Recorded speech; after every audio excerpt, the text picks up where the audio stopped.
What's up guys, thanks for coming back. Now we're going to show you guys how to wash this truck using a foam cannon and a gas pressure washer. So the first step is going to be to rinse the vehicle. We're going to get rid of all the loose dirt. We're going to be using a gas powered Honda GX200.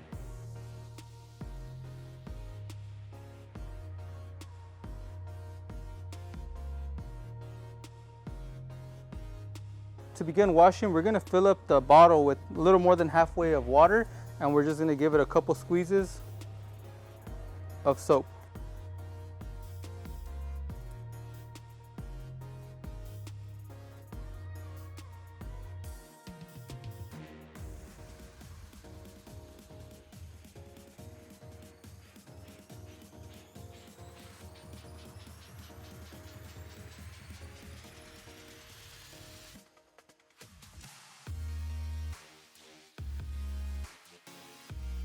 So we have our clean bucket, we have our clean wash mitt.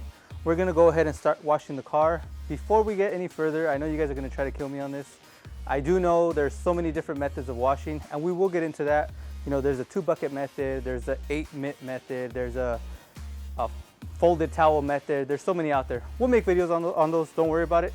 But for now, all we're gonna do is show very basics for the people who are interested in knowing how to properly wash a car and why we follow these steps. All right, so now we got our mitt full of soap, and we're gonna start with the roof. I'm gonna need a stool, so I'm gonna use this. Just for the video, we're gonna go ahead and use it. So you wanna start washing the car, whoa, from the top.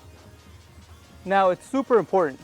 When you look at cars and you guys notice swirls, you guys notice that the motion of the swirls are circular motion. That's because when you wash your car, a lot of people just grab towels.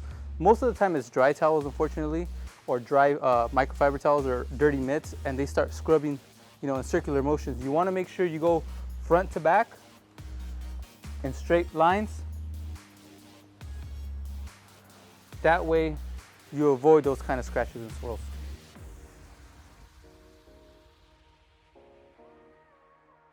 So when washing the vehicle, we're going to stop right here at this body line, because from here down, that's going to be the dirtiest part of the car.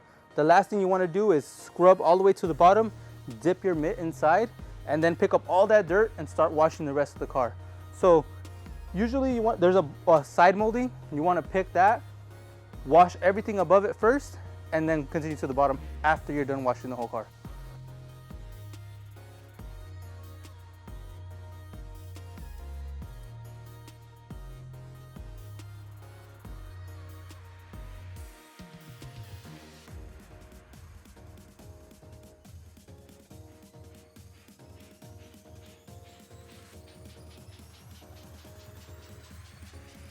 Now that the car's washed, we're going to go ahead and start drying it. We're using a big microfiber drying towel. Now, I find these to work best when a little damp. So I went ahead and sprayed a little bit of water, and we're going to go ahead and start drying the car.